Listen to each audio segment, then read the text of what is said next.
Hi, this is Anya, and I just got back from Women in Secularism, and it was a fantastic conference. I'm sending my thanks once again to Melody Hensley and CFIDC for doing an amazing job with planning this, with executing it, and everything. And I highly encourage everyone who can to donate to either Women in Secularism as a conference or directly to Washington, D.C., to CFIDC, re Melody Hensley, because they did a great job and it really, really deserves as much support from everyone as possible. So the conference, like I said, was amazing. There was a lot of really interesting issues that came up, and there'll be a lot of really fun blog posts and videos to write and make about a lot of the stuff that came up. And the first one I wanted to start with was a response to the somewhat inappropriate, somewhat condescending lecturing remarks by Ron Lindsay at the beginning of the conference. And throughout the majority of the speech, I was sitting there going, this is someone who doesn't understand what privilege is and doesn't know what shut up and listen is. So I wanted to do this video to address sort of the most common misconceptions of what privilege is, how it's used, why it's used, and also what is shut up and listen, what it actually means as opposed to what people tell you it means, and go from there. So this may end up being a two-part video. We'll see. If it is, I'll let it be known in the title. So privilege. I want to start with privilege. So if you've been involved in any discussions of race issues, trans issues, contraception issues, feminist issues, any of those, you've probably heard the term privilege, and you may have heard it as check your privilege.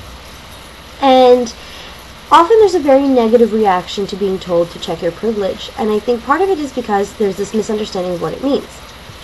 So, to start off, privilege does not mean you're an asshole. Everyone has privilege in some way or another. I have a really hard time believing that there is someone out there who doesn't have at least some form of privilege. So, right off the bat, I have cis privilege. I have white privilege. Even though I have a disability, I do have to a certain extent ableist privilege because my invisibility is somewhat invisible, and I'm not disabled in every single way, and therefore I can't see every example of ableism out there. So let's start with a definition of privilege. So the definition of privilege, at least the one that I've been operating on, and most of the people that I know seem to operate on, is the blindness that exists when you don't belong to a certain minority group that makes you unable to recognize or notice every instance of oppression or harassment that exists due to belonging to this category. So, big example is dealing with the police as someone who's not a person of color. We, as a white person, when we get pulled over by the police, we do have more of an expectation of being treated fairly and of being treated without discrimination than a person of color does. Is this true in every single instance? Absolutely not.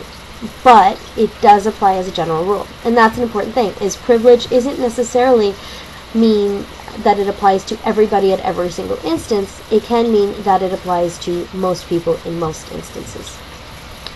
So that's part one of my definition. Part two is, even if you have trained yourself to recognize and notice and point out instances of oppression against a minority group, it's the ability to walk away when the situation gets too intense. So, an example of this would be, for example, when dealing with abortion issues. People who cannot get pregnant can walk away from the issue eventually because they know that there is never going to be an instance when they are personally pregnant and able to walk, and therefore have to worry about what the laws are, or have to worry about what somebody else, or the decision that somebody else is going to make about their body. It's never going to be their own personal life in danger.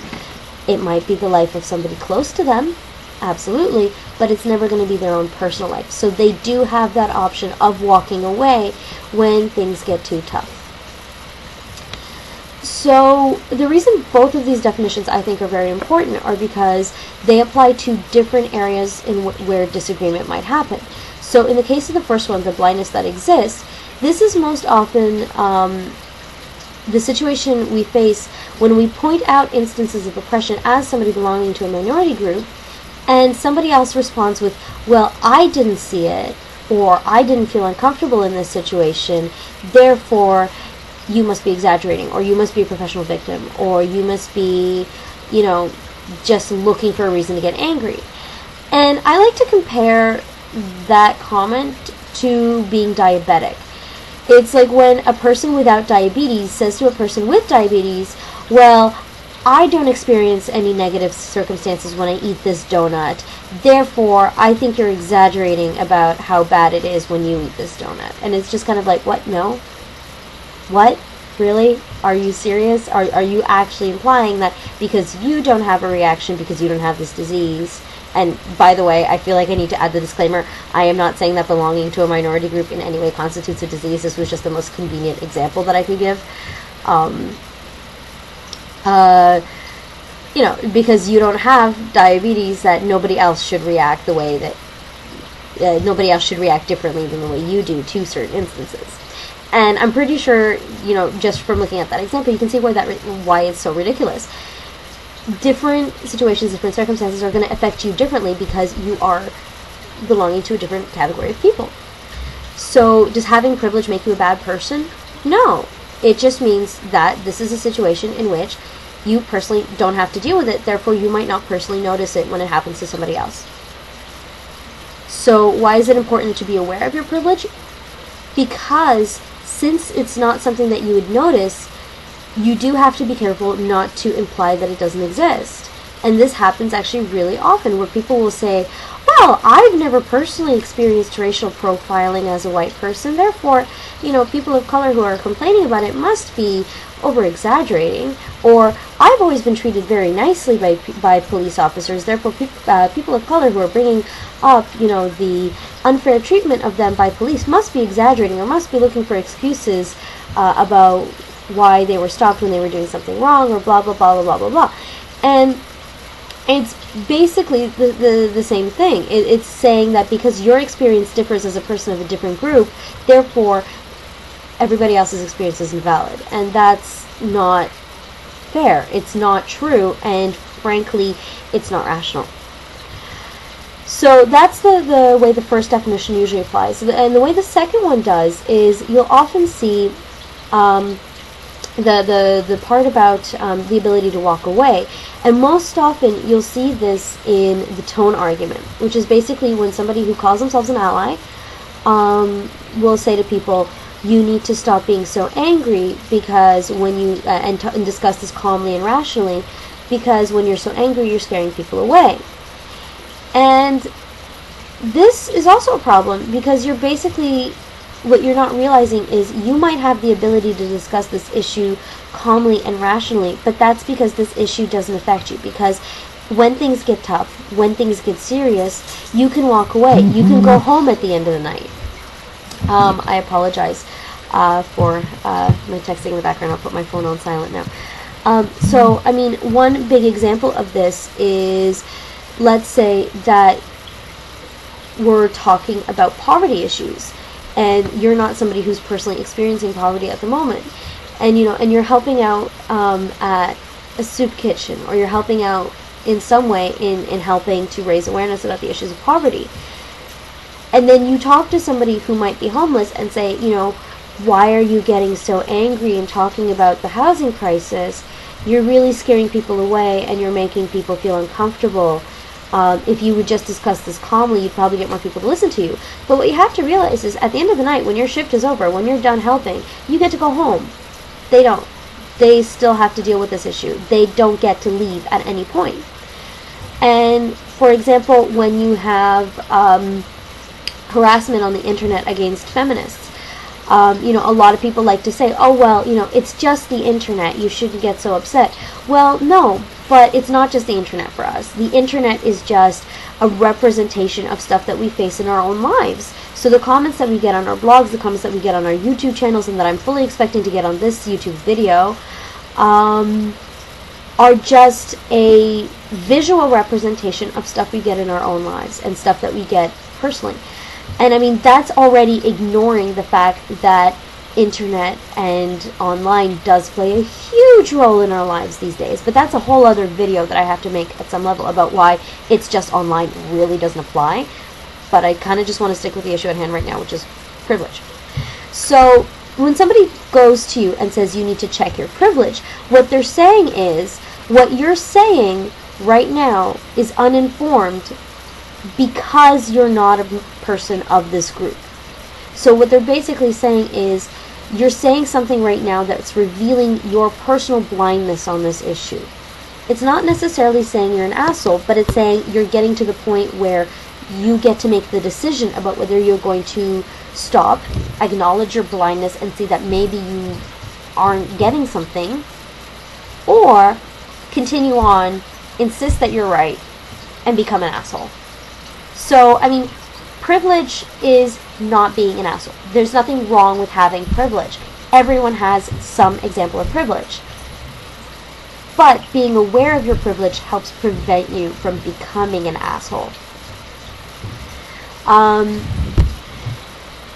So then there's this whole idea of, do people use privilege as a way of silencing people? And, okay, full disclosure, yes, there are some, for example, feminists out there who think that men should not get to talk about these issues, should not, weigh in on abortion rights, contraceptive rights, sexual harassment, because they personally haven't been affected. I personally don't subscribe to that, because I think the more voices you have advocating for social change, the better. But I can understand where they're coming from, and part of the reason for it is that people who don't have a stake in the issue have an easier time letting things slide and have an easier time walking away when the going gets tough.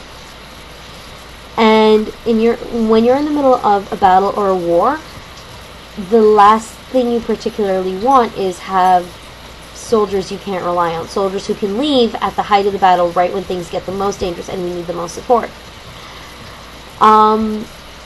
So I can understand where they're coming from. And while personally, like I said, I prefer to have more voices advocating for change, and so personally I would rather not, tell people that no, they can't talk about an issue because they're privileged. I can understand where they're coming from. Now, there's another side of the issues, though, where most people think they're being silenced because they're told they have privilege, which is basically, when you get a cis man commenting about women's rights, saying, oh, well, I've never experienced this area of harassment, therefore I think you're, just a professional victim, I think people, this is just an innocent example of flirting, blah, blah, blah, blah, blah. And a woman says, you need to check your privilege. And the man reads that as, you need to shut up, you need to stop talking. And yeah, to a certain extent, it is that. But it's not in any way saying you're not allowed to talk ever again. It's saying, okay, you need to reevaluate what you're saying because you're approaching this from an area that's really unfortunate. And you're approaching this from an area that is blinded and that is uninformed. And basically, to put this in terms that most atheists and most scientists can deal with, you're a physicist commenting on evolution, so stop. You don't know evolution. It's not your area of expertise. What you're saying right now is completely uninformed about evolution, and it's obvious, so you need to stop and you need to do your research before you start talking again. Does that mean you're not allowed to talk ever? No. It means that you need to get your facts straight before you continue talking. And, if you feel that's silencing to you, fine. But nobody has an ability to make you stop spouting nonsense. If we did, creationists wouldn't still have, as much power and as much influence as they do, because we would have been able to make them stop talking.